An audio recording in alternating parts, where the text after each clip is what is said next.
Hello, everybody. Hope you are having a fantastic day today. It's a nice, gloomy day here in Vancouver. It's probably going to snow anytime. It says it's probably going to snow in about a couple of days. So I thought I'd quickly go out and share with you guys while we still have some clear roads, even though this is an all-wheel drive Quattro and should be okay in the snow.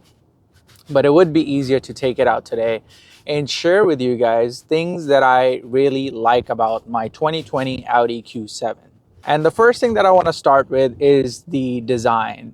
Audi Q7, in my opinion, is one of those subtle yet luxurious cars that has a very sophisticated design language without being too flashy like BMW with big grills or anything like that. It's very subtle. And I like that about this car. The new headlight design is elegant yet very beautiful. It has those laser beam lights and then the LED lights at the back. They're very subtle, but they are really, really nice. From an interior perspective, the interior is really nice. It's spacious.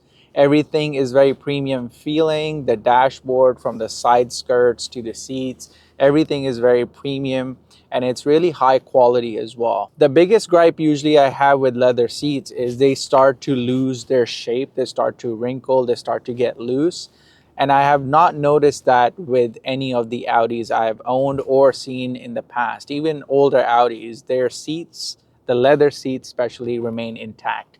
And I like that. It's probably a personal preference, but that's something that I prefer. Other things that I really like about the interior is the space. The space in the rear seats is really good. The seats at the back, they recline. So if you're going on a long road trip and you have passengers at the back, they can relax. They can tilt the seat back and take a nap if they really want to. Then the bonus, you have additional seats. This is truly a 7-seater, so you can bring the seats up from the back and have additional passengers on the go and still have some room in the back for you to put your stuff. One of the biggest things, and I'm not sure if this is a cause of concern for a lot of people who own German cars especially, this car does not have any brake dust. What is brake dust for people who don't know?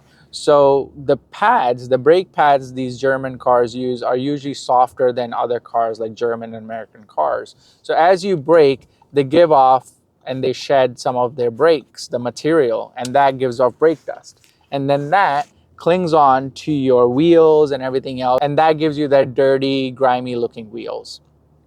With Audi, however, I have not noticed that. I wash my car not so regularly, but I've never had that issue. You guys seen my Mercedes E-Class on this channel, and that car gives a lot of brake dust. I had a Mercedes B200 back in the day that used to give a lot of brake dust, and I've seen BMWs do the same.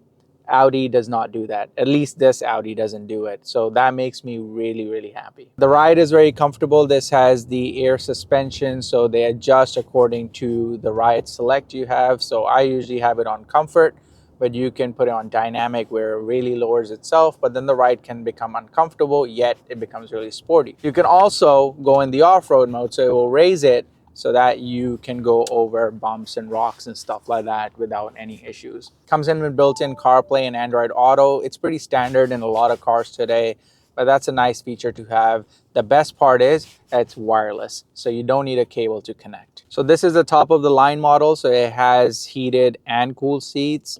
Heated is nice in the winter time, and summertime here in Vancouver does get really hot.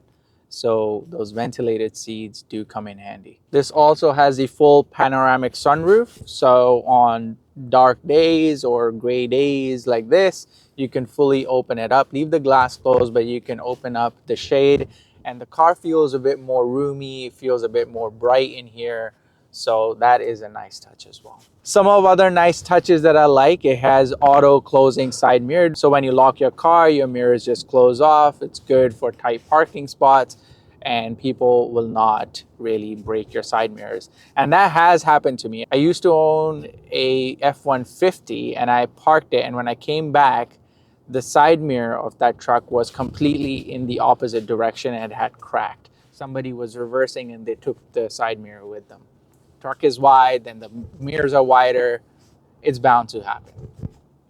With the F-150, the mirrors are not that expensive, but with this one, you don't want that to happen because it's going to be pricey. I'm not going to talk much about the fuel economy because my driving is not that much. I don't drive a lot. This car usually goes around the city I live in.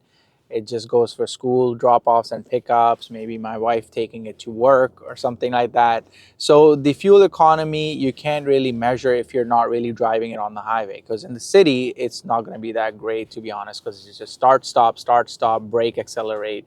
It's not getting those long runs. So you're not really going to get that accurate number that you're actually looking for. So side mirrors are also heated, which is an advantage because of the frosting and the cold weather we get here in Vancouver, so it does help a lot. Last but not least, the safety features are great on this car. It does have a lot of sensors, which is great.